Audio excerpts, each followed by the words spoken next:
کو ظاہر کر کے دو تو یہ بھی بہتر، اگر چھپا کے دو تو یہ بھی بہتر۔ امام غازی تفسیر کبیر کے اندر اسی آیت کریمہ کے تحت 5-6 چیزیں بیان فرمائی کہ صدقہ کب چھپا کے دینا چاہیے اور کب ظاہر دینا چاہیے۔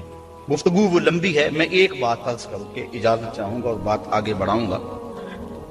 2 طرح سے جو ہے وہ صدقہ دیا جاتا ہے، ظاہر اور پوشیدہ، اور اس میں اگر کسی شخص کو آپ دے رہے ہیں، کسی ذات کو دے رہے ہیں، تو پھر اس وقت مستحب اور بہتر یہ ہے کہ آپ چھپا کے دیں۔ کسی کی مدد ذاتی طور پہ کر رہے ہیں، غریب ہے، بیوہ ہے، یتیم ہے، تو پھر اس کی غربت کا اشتہار نہ لگائیں، پھر بہتر ہے کہ چھپ کے دیں۔ اور آقا کریم نے فرمایا 7 اشخاص قیامت کے دن اللہ کے عرش کا ٹھنڈا سایہ پائیں گے جب کوئی سایہ نہیں ہوگا۔ ان میں ایک شخص یہ فرمایا وَرَجُلٌ تَصَدَّقَ بِصَدَقَةٍ فَأَخْفَاهَا حَتَّى لَا تَعْلَمَ شِمَالُهُ مَا تُنْفِقُ يَمِينُهُ، وہ آدمی جس نے تنہائی میں صدقہ دیا اور اتنا خفیہ دیا کہ جو دائیں ہاتھ نے کیا وہ بائیں کو خبر نہ ہو۔ فرمایا کل قیامت کے دن جب کوئی سایہ نہیں ہوگا اللہ اسے اپنے عرش کا ٹھنڈا سایہ نصیب ہوگا، اور جو عرش کے سائے تلے ہوگا قیامت کی تکلیف سے محفوظ ہوگا، جو عرش کے سائے تلے ہوگا وہ قیامت کی پریشانیوں سے محفوظ ہوگا، جو عرش کے سائے تلے ہوگا اس کو جام کوثر ضرور دیا جائے گا، اور جو ایک گھونٹ بھی پی لے گا 50,000 سال کے دن میں اسے کبھی بھی پیاس نہیں لگے گی۔ تو جس نے اپنے صدقے کو خفیہ دیا، دائیں نے دیا بائیں کو خبر نہ ہو، اللہ اکبر۔ بلکہ علماء اس کی تشریح میں لکھتے ہیں کہ جس کو صدقہ دیا جا رہا ہے بہتر ہے کہ اس کو بھی خبر نہ ہو، اس انداز سے اس کے گھر میں پھینکاؤ کہ اسے بھی پتا نہ ہو کہ میرے اوپر کون مہربانی کر گیا۔ اللہ اکبر۔ اگر ایسا ہو تو یہ انتہائی خفیہ حالت ہے۔ اللہ اکبر اللہ اکبر۔ تو کہا کہ اگر تم صدقہ خفیہ دو تو وہ بھی تمہارے لیے بہتر ہے، اور اگر تم ظاہر دو تو ظاہر دینا کس وقت مستحب ہے، جس میں کسی شخص کی ذات کا معاملہ نہ ہو۔ مثال کے طور پہ مسجد کے لیے فنڈ مانگا جا رہا ہے، دارالعلوم کے لیے مانگا جا رہا ہے، کسی ہاسپٹل کے لیے مانگا جا رہا ہے، کسی اور رفاہی کام کے لیے مانگا جا رہا ہے، لہٰذا وہاں آپ اس نیت سے کہ اگر میں اٹھ کے اعلان کروں گا تو میرے دیکھا دیکھی کئی اعلان کریں گے، لہٰذا مدد ہو جائے گی۔ تو آقا کریم نے ایک مرتبہ جہاد کے لیے فنڈ مانگا تو ایک صحابی نے جلدی سے آغاز کر دیا، اس کو دیکھنے سے باقی بھی اٹھ کھڑے ہوئے۔ تو آقا کریم نے اس وقت فرمایا تھا من سنہ فی الاسلام میں سنتن حسنتن فلہ اجرہا، جس نے اسلام میں ایسے اچھے طریقے کو رائج کیا اللہ تعالیٰ اس کو اس کا اجر عطا فرمائے گا، اور اس کے دیکھا دیکھی جس نے اس کام کو کیا اللہ اس کا اجر بھی سے عطا فرمائے۔ تو اس نیت سے اگر ظاہر کر لیا جائے تو وہ زیادہ فضیلت والا ہے۔ دوسرا، اگر آپ خفیہ کی بجائے اعلانیہ کرتے ہیں تو اس سے آپ کے نفس پر ریاکاری کا امکان پیدا ہو جاتا ہے، تو پھر بہتر یہ ہے کہ ریاکاری سے بچنے کے لیے خفیہ صدقہ کیا جائے تاکہ اللہ تعالیٰ آپ کی اس عمل کی برکت آپ کو نصیب فرمائے، ورنہ ایسا ہوگا کہ ریاکاری سے سب کچھ برباد ہو جائے گا۔ آگے ارشاد فرمائے وَيُكَفِّرُ عَنْكُم مِّن سَيِّئَاتِكُم، اگر تم اللہ کی راہ میں چھپ کے یا ظاہر صدقہ کرو گے تو اللہ کے نزدیک وہ بہتر ہے، اور وہ اس سے تمہارے گناہوں کو اتار دے گا، یعنی صدقہ دینے سے جو ہے وہ گناہ مٹتے ہیں۔ واللہ بما تعملون خبیر، اور جو تم کر رہے ہو اللہ اس کو دیکھ رہا ہے۔ نہیں کسی نے دیکھا، جس کو تم نے دیا اس نے بھی نہیں دیکھا، کسی کو نہیں کانوں کان خبر ہوئی، لیکن جس کے لیے دے رہے وہ تو دیکھ رہا ہے۔ اللہ اکبر۔ یہ اپنی اپنی نیت پر منحصر ہے کہ کس کی نیت کیا ہے۔ لیس علیک ہداہم ولکن اللہ یہدی من یشاء، اے حبیب آپ کے اوپر لازم نہیں ہے کہ ان کافروں کو جو ہے وہ آپ ہدایت دیں، بلکہ اللہ جس کو چاہتا ہے ہدایت دے دے۔ یہ کفار کو صدقہ دینے کے جواز پر آیت نازل ہوئی۔ صحابہ صدقہ اپنا دیتے تھے، اپنوں کو مسلمانوں کو بھی، لیکن ان کے رشتہ دار کافر بھی ہوتے جو پریشان ہوتے، تو دل میں آتا یہ کافر ہیں، تو اللہ تعالیٰ نے اجازت دی کہ ان کو بھی آپ دے سکتے ہیں۔ تو کافر کو صدقہ واجبہ نہیں لگتا، یعنی زکوٰۃ نہیں لگتی، صدقہ فطر نہیں لگتا، اور جو منت کا جو صدقہ ہے وہ نہیں لگتا، واجبہ نہیں لگتا، نافلہ صدقے جو ہیں ویسے تعاون کر دیا جائے تو وہ اس کو لگ جاتا ہے۔ اس کی دلیل قرآن مجید کی یہ آیت ہے وَمَا تُنْفِقُوا مِنْ خَيْرٍ فَلِأَنفُسِكُمْ، اور تم جو اچھی چیز دو تو تمہارا ہی اس میں بھلا ہے، فائدہ تمہیں ہی ہوگا، تمہارا ہی بینک ہے۔ وَمَا تُنْفِقُونَ إِلَّا ابْتِغَاءَ وَجْهِ اللَّهِ، اور تمہیں خرچ کرنا مناسب نہیں مگر اللہ کی رضا چاہنے کے لیے۔ وما تنفقوا من خیر یوفی الیکم، اور جو مال تم خدا کی راہ میں دو گے اس کا تمہیں پورا پورا اجر ملے گا۔ وانتم لا تظلمون، تمہارے سے ظلم نہیں کیا جائے گا، جدیا اس کا پورا پورا اجر ملے گا۔ للفقراء الذین احصروا فی سبیل اللہ، یہ کہا کہ کافروں کو تم صدقہ دے سکتے، لیکن فرمایا تمہارے صدقے کے زیادہ حقدار وہ ہیں۔ کون؟ للفقراء الذین، وہ فقیر لوگ، احصروا فی سبیل اللہ، جو اللہ کی راہ کے اندر رکے ہوئے۔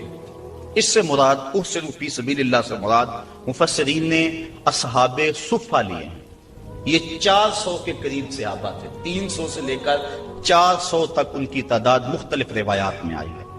جو مسجد نبوی میں رہتے تھے، ان کا نام کوئی گھر تھا نہ ان کے اہل تھے، بس سارا دن مسجد نبوی میں رہتے۔ حضور نے ان کے لیے ایک چبوترا بنوا دیا جس کو صفہ کا چبوترا کہا جاتا ہے، تو وہ اس پہ بیٹھے رہتے، حضور کے انتظار میں رہتے۔ آقا کریم آتے تو وہ حضور سے دین سیکھتے، بلا تعین اوقات حضور سے دین سیکھتے۔ کسی غزوے پر حضور ان کو چاہتے تو ساتھ لے جاتے، کسی سرایہ پہ بھیجتے تو وہ حضور کے حکم کی جو ہے وہ تعمیل کرتے۔ زیادہ کوشش کرتے کہ وہ لکڑیاں اکٹھی کر کے ان کو بیچ کر اپنے پیٹ کا گزارا کرتے، لیکن مصروفیت چونکہ تعلیم دین میں تھی تو وہ کمائی نہیں کر سکتے تھے۔ اللہ تعالیٰ جل شانہ نے یہاں باقاعدہ یہ بات ارشاد فرما دی، لا یستطیعون ضربا فی الارض، وہ زمین پر چل نہیں سکتے، یعنی باقاعدہ وہ کاروبار نہیں کر سکتے کیونکہ وہ دین کے علم کے لیے رکے ہوئے ہیں۔ کہا تمہارے صدقے کے زیادہ حقدار یہ طلباء ہیں، دین والے لوگ جو سب کچھ چھوڑ کے دین سیکھ رہے ہیں۔ یحسبهم الجاہل اغنیاء من التعفف، سوال نہ کرنے کی وجہ سے اس کو ناواقف آدمی سمجھتے ہیں یہ تو بڑے ٹھیک ٹھاک ہیں، یہ تو غنی ہیں، کیونکہ ہر بندہ اندر نہیں جھانک سکتا۔ وہ کیا کسی نے کہا تھا نا، ہستی پلکوں کے نیچے غم بھی پلتے ہیں، ہستی پلکوں کے نیچے غم بھی پلتے ہیں، مگر کون دیکھتا ہے اتنی گہرائی میں۔ تو وہ بظاہر ان کے چہرے مورے ایسے ہیں کہ لگتا یہ ہے کہ یہ بڑے ٹھیک ٹھاک، ضرورت ہی نہیں ہے، لیکن مالداروں کے اوپر لازم ہے کہ ان کو بھی تلاش کریں جو مانگتے نہیں، اور ان کے گھر جا کے ان کی اعانت کر کے آئیں۔ اللہ نے اپنے محبوب سے مخاطب کر کے کہا، تعرفہم بسیماہم، محبوب تو ان کی پیشانیوں سے پہچان لیتا، لوگ نہ جانے تجھے تو پتا ہے۔ حضرت ابو ہریرہ رضی اللہ تعالیٰ عنہ باہر آ کے بیٹھ گئے، کہتے مجھے بھوک بڑی لگی ہوئی تھی اور اتنی بھوک کہ گزارا نہیں ہو رہا تھا، بیٹھا نہیں جا رہا تھا۔ میں نے کہا کوئی آدمی گزرتا میرے چہرے کو دیکھ کے پہچان لے گا۔ پھر ایک صحابی آئے، میں نے ان سے ایک مسئلہ پوچھا، وہ مسئلہ بتا کے چلے گئے۔ دوسرے آئے، میں نے قرآن کی آیت کے بارے میں پوچھا، وہ بتا کے چلے گئے۔ پھر دل و قلب و نگاہ کے مرشد اولین آ گئے۔ میں نے حضور سے مسئلہ پوچھا، حضور نے کہا ابو ہریرہ بھوک لگی ہوئی ہے؟ میں نے کہا ہاں حضور بھوک لگی ہوئی۔ پوچھا مسئلہ؟ آقا کہ میں بھوک لگی ہے؟ ہاں حضور بھوک لگی ہے۔ مسئلہ ہی یہی تھا۔ کہتے ہیں آ جاؤ میرے ساتھ آ جاؤ۔ پھر وہ روایت آپ علماء سے سنی کہ حضور اندر چلے گئے، اجازت دی۔ حضرت ابو ہریرہ فرماتے ہیں میں دیکھا دودھ کا ایک پیالہ پڑا، کہا ابو ہریرہ جاؤ جو صفہ پہ بیٹھے ان کو بھی بلا لاؤ۔ میں سوچا وہ تو 70 ہیں اور دودھ کا پیالہ ایک، لیکن حضور کا حکم تھا، میں بلا لایا۔ کہا اب ان کو پلاؤ۔ کہا پریشان تھا، لیکن جب پہلے نے پیا ایک بھی کم نہ ہوا۔ میں سمجھ گیا حوض کوثر کی نہروں سے کنیکشن جڑ گیا ہے۔ کہا کہ ان سب کو پلاؤ۔ کہا ایک نے پیا، پھر دوسرے نے پیا، 70 آدمی دودھ پی گئے۔ اللہ اعلی حضرت فرماتے ہیں ہاں جناب ابو ہریرہ، کیسا تھا وہ جام شیر جس سے 70 سال کا دودھ سے منہ بھر گیا۔ اللہ اکبر۔ کہتے ہیں پھر حضور نے مجھے پلایا، کہا اور پیو اور پیو، حتیٰ کہ میں سراب ہوا۔ حضور اب نہیں پیا چاہتا۔ پھر آقا کریم وہ پیالہ لیا۔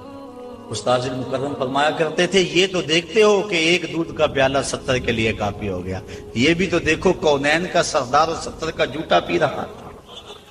اس پہلو پہ بھی ذرا نظر جائے۔ اللہ اکبر۔ تو کہا محبوب تم تو جانتے ہو ان کے چہروں سے، اللہ اکبر، کہ وہ لوگوں سے سوال نہیں کرتے۔ لا یسألون الناس الحافا، وہ لوگوں سے لپٹ کر سوال نہیں کرتے، بڑے خوددار ہوتے ہیں۔ عموماً ایسے لوگوں کی تلاش بڑی ضروری ہے کہ جو لوگوں سے سوال نہیں کرتے، ورنہ ہم نے دیکھا ہے کہ جو لوگ مانگنے والے ہیں، سوال کرنے والے ہیں، وہ تو لاکھوں روپے جمع کر لیتے ہیں، اور جو بیچارے عزت نفس کا لحاظ رکھنے والے ہوتے ہیں ان تک کوئی بھی نہیں پہنچتا۔ آپ دیکھ لیں، اپنے معاشرے کے اندر سروے کر کے دیکھ لیں، یہ ہماری ذمہ داری ہے، محروم تک بھی پہنچنا اور سائل تک بھی پہنچنا۔ اور یہ بات ذہن میں رکھیں کہ سوال کرنا یہ مومن کی شان نہیں ہے، بلکہ حضرت سیدنا صدیق اکبر جا رہے تھے تو آپ کا کوڑا گر گیا، گھوڑے سے اترے اور نیچے سے اٹھایا اور پھر بیٹھے۔ خادم نے عرض کی حضور آپ فرما دیتے میں اٹھا کے دے دیتا۔ کہا حضور نے سوال کرنے سے منع کیا، اس لیے میں نہیں سوال کرنے کی ہمت رکھتا۔ یہاں تک جو ہے وہ ہمارے جو ہے وہ اسلاف جو بزرگ جو ہیں صحابہ اس کا خیال رکھتے تھے۔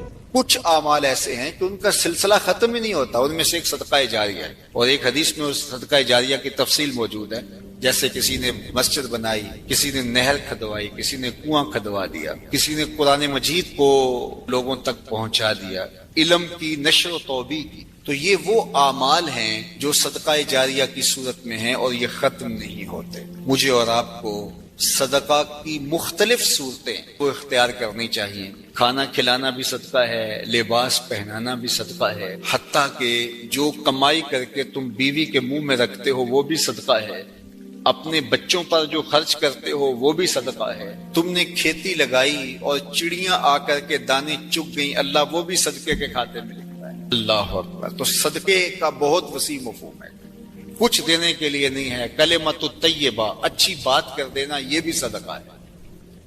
راستے میں پڑی ہوئی چیز کو اٹھا دینا، اس کو بھی کہا چھوٹی نیکی نہ سمجھنا۔ تو مختلف صدقے کی صورتیں ہیں، سب ہمیں ادا کرنی چاہیے، لیکن ایک بہترین شکل صدقے کی صدقہ جاریہ ہے، اور وہ مسجد بنا دینا، وہ دارالعلوم بنا دینا، وہ نہر کھدوا دینا، وہ جو ہے وہ کنواں کھدوا دینا، حدیث میں آتا ہے۔ جس طرح وہ آیت کریمہ نازل ہوئی، لن تنالوا البر حتى تنفقوا مما تحبون، تو بیرے ہا لے کر کے صحابی اس کا معاملہ لے کر آگے، حضور مجھے سب سے زیادہ محبوب یہی کنواں ہے، تو میں یہی اللہ کی راہ میں پیش کروں۔ اللہ اکبر۔ تو وہ صدقہ جاریہ کی شکل ہے۔ دور موجود کے اندر جن علاقوں میں پانی نہیں ہے، آر او پلانٹ وہاں لگا دینا، یہ کنواں کھدوانے کا دور موجود کے اندر ایک منظم طریقہ ہے۔ بلکہ ہمیں نیت کرنی چاہیے۔ میں تو پچھلے دن کہیں تھا تو تقریباً اہل خیر بیٹھے تھے، تو میں نے کہا تھا کہ آپ کو بھی کہتا ہوں، اور میں خود بھی اس کی نیت کی ہے، اور انشاءاللہ اللہ نے توفیق دی تو ہوگا بھی، کہ ہر شخص ہم میں سے ارادہ کرے، جس کے پاس مال ہے وہ تو کرے ہی کرے، جس کے پاس مال نہیں ہے وہ بھی کرے، اللہ اس کو مال دے گا۔ ہر شخص ارادہ کرے کہ میں زندگی میں کم از کم ایک مسجد تو بنواؤں گا، میں زندگی میں ایک جامعہ تو بنواؤں گا۔ تو یہ اگر ہم نیت کر لیں تو نیت المومن خیر من عملہ، تو اس کا ثواب آج سے ہی شروع ہو جائے گا۔ نیت وہ والی نہیں ہے کہ جب مال ہو تو پھر نیت ٹوٹ جائے۔ کچھ نیتیں ایسی ہوتی ہیں بندہ پہلے نیت کرتا ہے جب مال نہیں ہوتا۔ ایک واقعہ مشہور ہے کہ ایک آدمی چڑھا اس کے اوپر، کھجور کے اوپر توڑنے کے لیے، تو وہاں ایک سانپ بیٹھا ہوا تھا، تو اسے نہیں پتا تھا، جب خوشے کو ہاتھ ڈالنے لگا تو ایک خوفناک سانپ دیکھا تو ڈر گیا اور فوری نیچے سرکنے لگا اور کہا اللہ اگر اس سانپ کے قہر سے تو مجھے بچا لے تو تیری راہ میں اونٹ خیرات کروں گا، اور نیچے سرکنا شروع کیا۔ 10 15 20 فٹ نیچے ہو گیا، لیکن وہ ابھی بھی اس کی طرف غسیلی نظروں سے دیکھ رہا تھا، لیکن کچھ تھوڑا سا محفوظ ہو گیا۔ کہا مالک اگر تو مجھے اس سے بچا لے تو تیری راہ میں اونٹ خیرات کروں گا۔ یوں اترتے اترتے نصف تک آ گیا اور سانپ کا خطرہ بھی ٹلا نہیں ہے، تو کہنے لگا اللہ اگر تو مجھے اس سانپ سے بچا لے تو تیری راہ میں بکری خیرات کروں۔ پھر زمین کے تھوڑا سا قریب آ گیا اور کہنے لگا اللہ تو اگر اس سانپ سے مجھے بچا لے تو مرغی دوں گا، اور پھر چھلانگ لگاتے ہوئے کہا مالک میرے گھر میں ایک انڈا پڑا ہے وہی تیری راہ میں جا کے خیرات کر دوں گا۔ تو اونٹ سے چلا اور معاملہ انڈے تک پہنچا۔ یہ صادق النیہ نہیں ہے۔ اللہ کے محبوب علیہ السلام نے حضرت ابو کبشہ الانماری سے ایک روایت ہے، اس میں لوگ 4 طرح کے، ان میں سے دوسری قسم کے لوگوں کا ذکر فرمایا وَرَجُلٌ رَزَقَهُ اللَّهُ عِلْمًا وَلَمْ يَرْزُقْهُ مَالًا، وہ شخص جس کے پاس مال نہیں ہے لیکن اللہ اس کو شعور دیا ہے، فہم دیا ہے، علم دیا ہے. آگے لفظ ہے فَهُوَ صَادِقُ النِّيَّةِ، لیکن وہ نیت کا بھی سچا ہے. وہ کہتا ہے کہ اگر میرے پاس مال ہوتا لَعَمِلْتُ بِعَمَلِ فُلَانٍ، تو جو مالدار لوگ اللہ کی راہ میں خرچ کر رہے ہیں میں بھی ایسے ہی کروں. اور وہ ایسے اوپر سے نہیں کہہ رہا جب مال آ جائے تو پھر جائے. فرمایا وہ صادق النیہ، وہ نیت کا سچا ہے، اگر مال آتا تو کرتا. آقا کریم نے فرمایا کہ کل قیامت کے دن اس نے کیا کچھ نہیں ہے لیکن جب اعمال تولیں گے تو یہ بھی اس سخی کے ساتھ ہی کھڑا ہوگا، یہ بھی افضل المنازل. تو نیت کر لینی چاہیے کہ صالح اعمال بجا لائیں، صدقہ کریں، اور صدقہ جاریہ میں مجھے آپ کو سچے دل سے اگر اللہ نصیب کر دے تو پھر یہ کوئی مشکل نہیں ہے، اور یہ سب کچھ یہاں رہ جانا ہے. اور وہ تو ہمارا کفن بھی میلا نہیں ہوتا کہ سب کچھ بانٹ لیا جاتا ہے. میاں صاحب بولے جاندی واری ڈرونا بنے ہوتے، ہاتھ نہ لاندے ڈردے، جنہ لئی تو پاپ کمایا جی کتھے نہیں تیرے کرتے. ابو لہب ابو جہل سے لے کے دجال تک الکفر ملت واحدہ، کفر ختم کرنے کی کوشش کرے گا، اپنے منہوں کی پھونکوں سے اس چراغ کو بجھانے کی کوشش کرے گا. یہ چراغ کبھی آپ کو جھلملاتا ہوا بھی دکھائی دے گا، لیکن یہ بات ذہن میں رکھ لو کہ واللہ متم نورہ، اللہ اس نور کا اتمام کرے گا. اللہ اکبر. ولو کرہ الکافرون، کافروں کا سب کچھ ڈوب جائے، اتنا سرمایہ لگایا مسلمان پھر ابھر گئے. منگولوں نے کیا کچھ نہیں کیا تھا، بغداد کو اجاڑ کے رکھ دیا، دریائے دجلہ کا بند توڑ دیا، انسانی کھوپڑیوں کے مینار تعمیر کیے گئے، 1.25 لاکھ لاشیں تہ خانوں سے ہم نے نکالی، اور کوئی نہیں کہتا تھا کہ مسلمان اب دوبارہ اٹھ پائیں گے. لیکن ہے یا یورش تاتار کے افسانے سے پاسباں کعبے کو مل گئے صنم خانے سے. ان اللہ یؤید ھذا الدین بید الرجل الفاجر، اللہ برے لوگوں سے بھی اس دین کا کام لے لیتا ہے. واللہ متم نورہ، وہ اس نور کو ہر صورت میں پورا کر کے دکھائے گا. یقین کا چراغ ہمارے ہاتھ میں تھما دیا. یہ چراغ کبھی بھی آپ کے ہاتھ سے نہیں چھوٹنا چاہیے کہ دین غالب ہوگا. والذی ارسل رسولہ بالہدی ودین الحق لیظہرہ علی الدین کلہ، اللہ تعالیٰ نے رسول کو حق اور ہدایت کے ساتھ مبعوث اس لیے کیا ہے کہ تمام ادیان پر دین اسلام کو غالب کرے گا. اگرچہ مشرکین کو ناپسند ہو، ساری ان کی محنت ڈوب جائے گی، ساری کمائی ڈوب جائے گی. اتنا سرمایہ کیا، یہ ٹیکنالوجی کے کھڑے کیے گئے پہاڑ، یہ خریدے گئے غدار، یہ کائنات کے اندر ان کے عالی دماغوں کی محنت، دسیسہ کاریاں، پھیلائے گئے جال، یہ سب ضائع ہو گیا. اور اسلام جب اٹھتا ہے تو پھر اسلام اٹھ کے کھڑا ہو جاتا ہے. واللہ متم نورہ، اللہ اپنے نور کو ہر صورت میں اس کا اتمام کرے گا. اب اتمام دین کے لیے اس نے حضور کے غلاموں سے کام لینا ہے. آپ آئے ہو، دھوپ میں بھی بیٹھے ہو، آج عہد کر کے جاؤ کہ ہم اتمام دین کی تحریک میں عملاً شریک ہوں گے.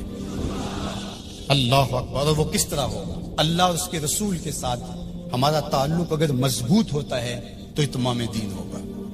پہلی بات ذہن میں رکھ لیجئے گا، دین کبھی بھی مغلوب نہیں ہوا، دین غالب رہا. دلائل و براہین کی روشنی میں دین ہمیشہ غالب تھا. سیاسی طور پہ ہم مغلوب ہوئے اور ٹیکنالوجی میں ہم مغلوب ہوئے، مختلف جگہوں پہ مختلف ذرائع میں ہم مغلوب ہوئے، لیکن اپنی فطری صداقت کے اعتبار سے دین کبھی مغلوب نہیں ہوا. دیگر عنوانات سے ہماری مغلوبیت ہے. اسلام اپنے فطری مزاج کے ساتھ غالب ہے. اللہ اور اس کے رسول کے ساتھ ہمارا تعلق مضبوط ہونا چاہیے، سطحی نہیں ہونا چاہیے. ہمارا تعلق مضبوط ہونا چاہیے. ہماری محبت نعروں تک محدود نہیں ہونی چاہیے.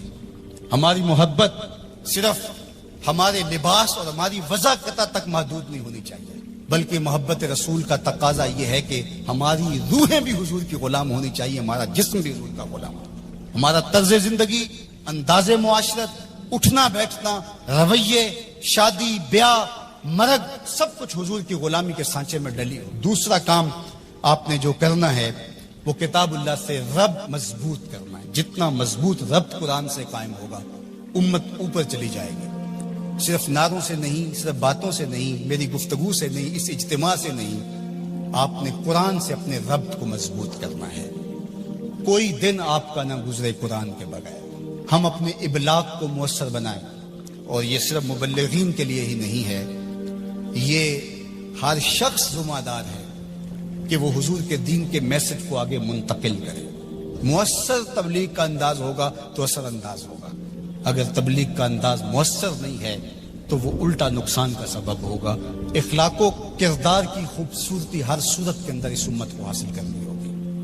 امت گر جائے، امت عروج پہ ہو، جس صورت کے اندر بھی ہیں، اپنی گفتگو کو، اپنے طرز زندگی کو، اپنے انداز معاشرت کو خوبصورت رکھیں گے اور ہمارا کردار بتائے گا کہ ہم حضور کے غلام ہیں، تو ہم چاہے ایک ہی فرد ہوں گے تو اس پیغام کو لے کر آگے بڑھ جائیں گے، لیکن لاکھوں بھی ہوں گے لیکن بدتمیز ہوں گے کردار کے اعتبار سے، رویوں کے اعتبار سے، اخلاقیات کے اعتبار سے، تو پھر کچھ بھی نہیں ہوگا، ہم ایک جھاگ کی طرح ہوں گے۔ تعلیم کا نظم امتوں کو کھڑا کرتا ہے اور تعلیم کے ذریعے سے قومیں آگے بڑھتی ہیں، اور جہالت ہی قوموں کی بربادی کا سبب اور ذریعہ ہوتا ہے۔ اسی لیے ادارۃ المصطفیٰ نے اس سیکٹر کے اندر خاص طور پہ اپنے کام کو آگے بڑھانے کا آغاز کیا ہے، اس لیے کہ منبر و محراب کو اگر صالح افراد نصیب ہو جائیں جو دین کی روح کے مطابق ان تک پیغام پہنچا سکے تو یہ امت کھڑا ہوتے ہوئے دیر نہیں لگے گی۔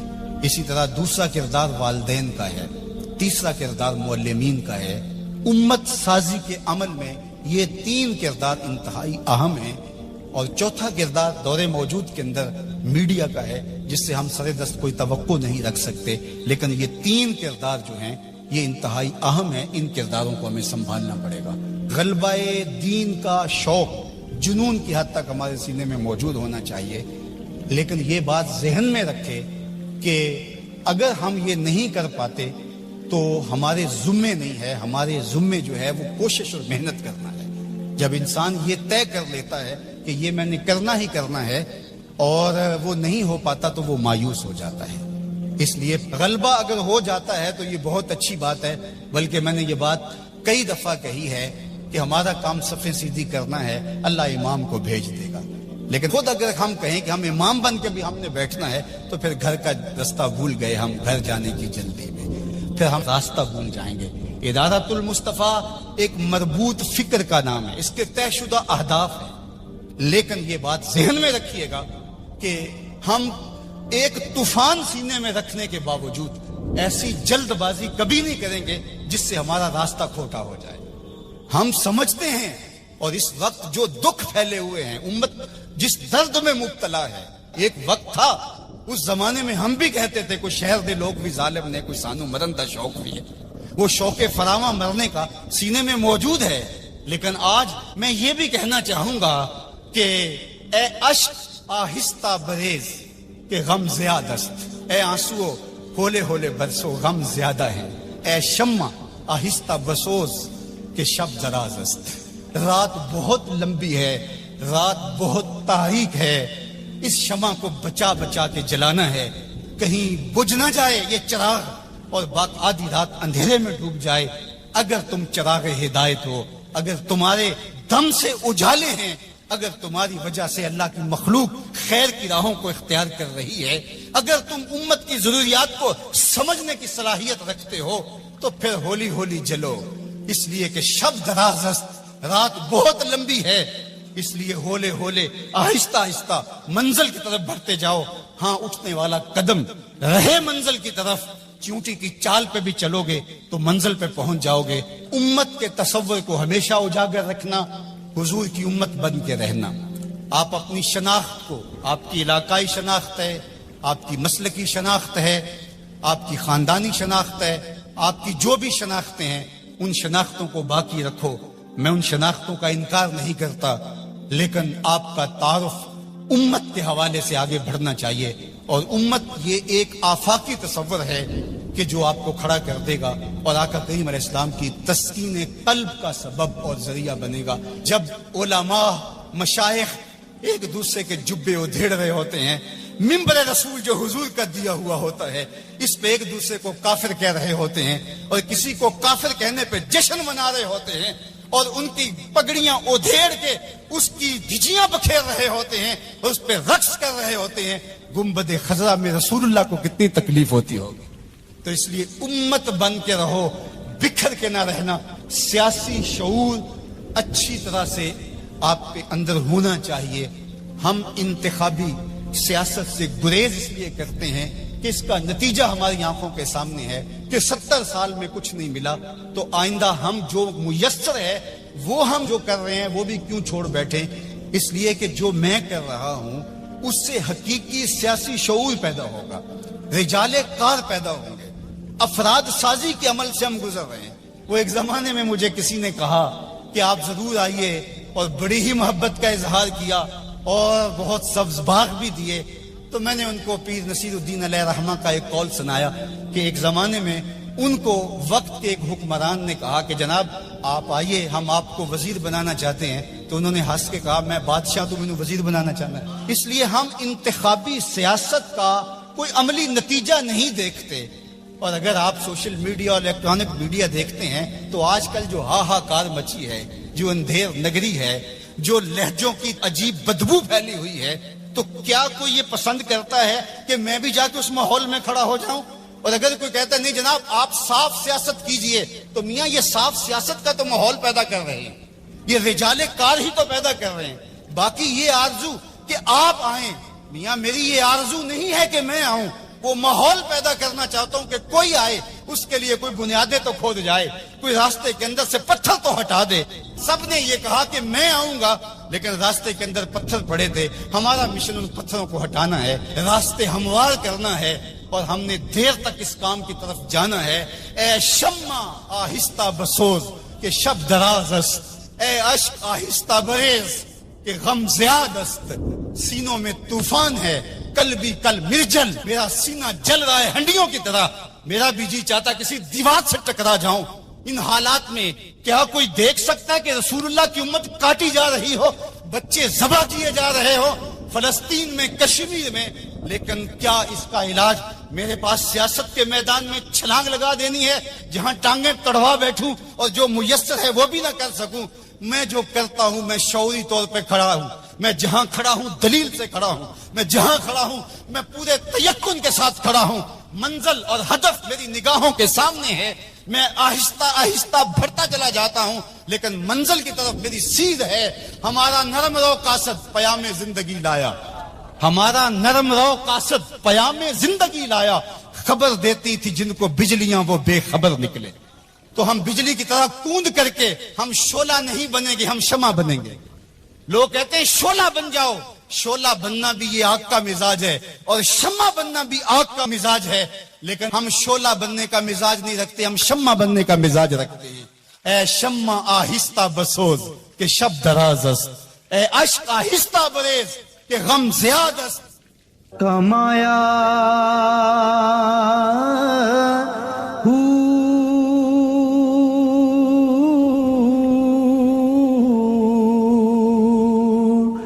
نام بھج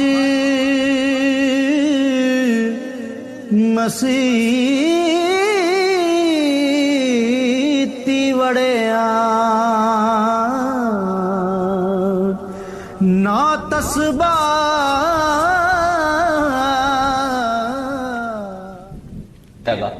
اس کے پاس دولت بہت ساری تھی لیکن بچے چھوٹے چھوٹے تھے۔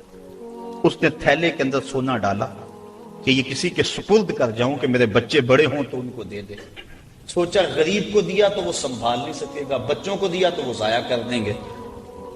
ایک دوست تھا اس کا امیر ترین، اس کو کہا کہ میاں یہ سونا اور تھیلا ہے، ساتھ وصیت نامہ لکھا، جب میرے بچے بڑے جوان ہو جائیں، بالغ ہو جائیں تو جو تیرا جی چاہے ان بچوں کو دے دینا۔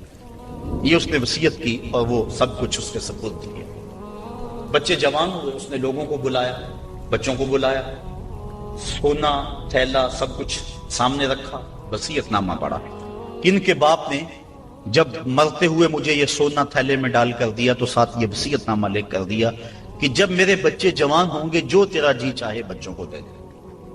تو اس نے سونا اپنے پاس رکھ لیا اور خالی تھیلا بچوں کو دے دیا۔ اب سارے کہیں ظلم ہوا ہے، یتیموں کے ساتھ ظلم ہوا ہے، لیکن کریں کیا کہ وصیت نامہ ہی ایسا تھا، نہ عدالتی چارہ جوئی ہو سکتی ہے، نہ اس کو کہا جا سکتا ہے۔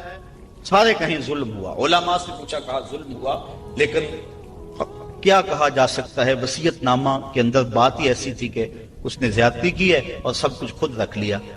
امام اعظم امام ابو حنیفہ، سراج الامہ، امام الائمہ، آپ کی خدمت میں لوگ حاضر ہوئے کہ یوں یتیموں کے ساتھ یہاں زیادتی ہوئی، لیکن وصیت نامے کی عبارت اس طرح کی تھی، اس لیے کوئی بول بھی نہیں سکتا، آپ کو ارشاد فرمائے۔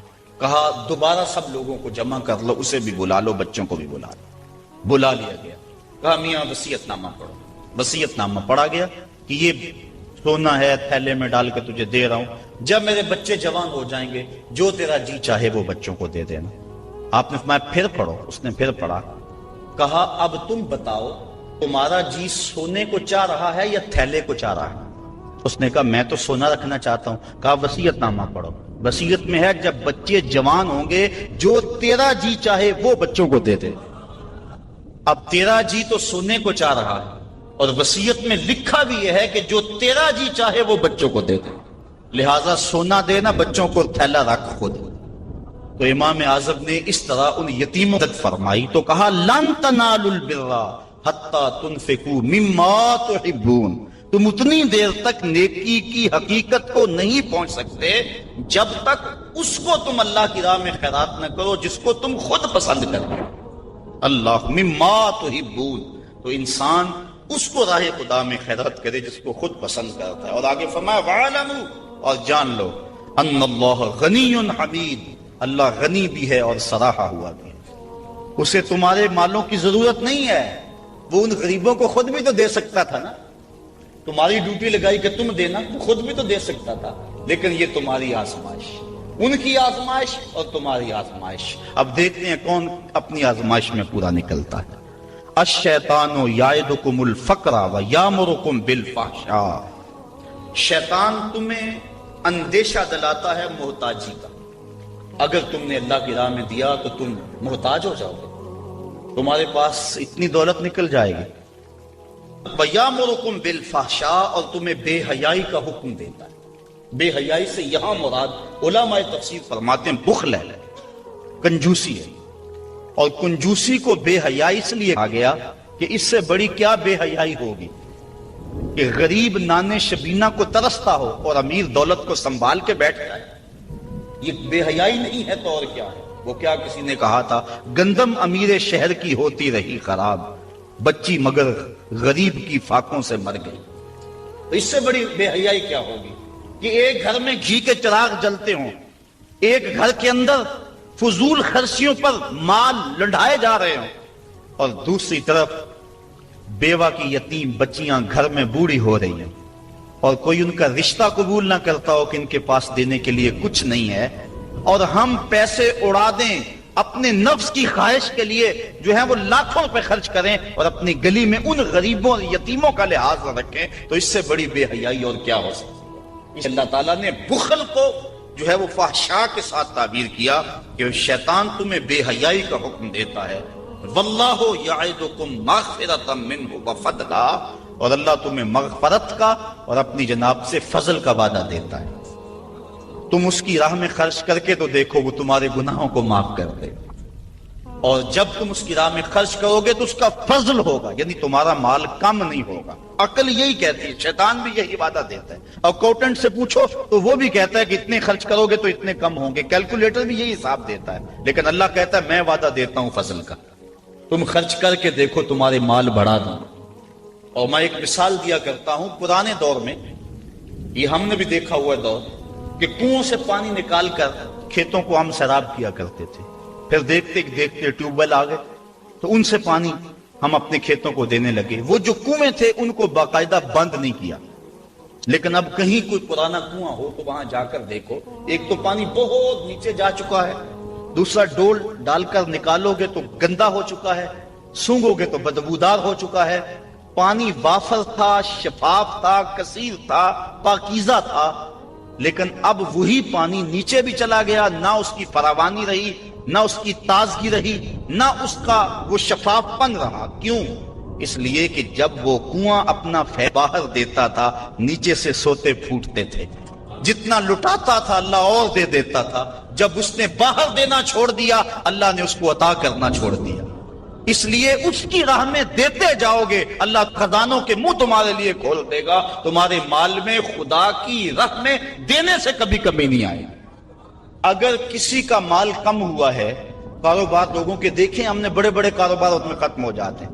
تلک الایام نداولها بین الناس، دن پلٹتے رہتے ہیں، آج اور کل کیفیت اور. اس کی وجہ یہ نہیں ہے کہ اس نے راہ خدا میں لٹایا تو اس لیے ایسا ہوا، اس کی وجہ اور ہے. اس لیے راہ خدا میں جتنا مرضی مال دو گے کم نہیں ہوگا، بلکہ اللہ تعالیٰ وعدہ دیتا ہے کہ تم اس کے راہ میں دو گے تمہارا مال بھی بڑھا دوں گا اور تمہاری بخشش بھی فرما دوں گا. اللہ اکبر. یؤتی الحکمت من یشاء، یہ ساتھ ہی ذکر تھا مال کے خرچ کرنے کا، یہاں ذکر حکمت کا کر دیا. وہ جسے چاہے حکمت دے دیتا ہے. مطلب کیا؟ راہ خدا میں خرچ کرنے کا جذبہ یہ بڑی دانائی کی بات ہے. وَمَن يُؤْتَ الْحِكْمَةَ فَقَدْ أُوتِيَ خَيْرًا كَثِيرًا، اور جس کو حکمت دی گئی اس کو بہت ساری بھلائی دی گئی. وَمَا يَذَّكَّرُ إِلَّا أُولُو الْأَلْبَابِ، اور نہیں نصیحت پکڑتے مگر عقل والے. بے وقوف نصیحتیں نہیں پکڑتے، عقل والے نصیحتیں پکڑتے ہیں. وَمَا أَنفَقْتُم مِّن نَفَقَةٍ أَوْ نَذَرْتُم مِّن نَذْرٍ، اور جو تم خرچ کرو یا کوئی نظر مانو، بے شک اللہ فَإِنَّ اللَّهَ يَعْلَمُ، بے شک اللہ اسے جانتا ہے. وَمَا لِلظَّالِمِينَ مِنْ أَنصَارٍ، اور ظالموں کا کوئی مددگار نہیں ہے. إِن تُبْدُوا الصَّدَقَاتِ فَنِعِمَّا هِيَ، اگر تم صدقے ظاہر کرو تو اللہ اسے جانتا ہے. فَنِعِمَّا هِيَ، تو وہ تمہارے لیے بہتر ہے. وَإِن تُخْفُوهَا، اگر تم انہیں چھپا لو. وَتُؤْتُوهَا الْفُقَرَاءَ، اور غریبوں کو فقراء کو دو. فَهُوَ خَيْرٌ لَكُمْ، تو وہ بھی تمہارے لیے بہتر ہے. صل على سيدنا ومولانا محمد. اللهم صل على سيدنا ومولانا محمد. اللہ کے شیر ہے در کرار پر درود، اللہ کے شیر ہے در کرار پر درود، کے شیر غدر کرار پر درود. حضرت حسن حسین کے کردار پر درود. اللہم صل علی سیدنا و مولانا محمد وسلم. زینب کی بارگاہ میں، زینب کی بارگاہ میں، زینب کی بارگاہ میں، زینب کی بارگاہ میں سلام نیاز ہے. زینب کی بارگاہ میں سلام نیاز ہے. جو مرتضیٰ کی لاڈلی زہرا کا ناز ہے. اللہم صل علی سیدنا و مولانا حسین. زینب کی بارگاہ میں سلام نیاز ہے. زینب کی بارگاہ میں سلام نیاز ہے. زینب کی بارگاہ میں سلام نیاز ہے. زینب کی بارگاہ میں سلام نیاز ہے. جو مرتضیٰ کی لاڈلی زہرا کا ناز ہے. اللہم صل علی سیدنا و مولانا محمد.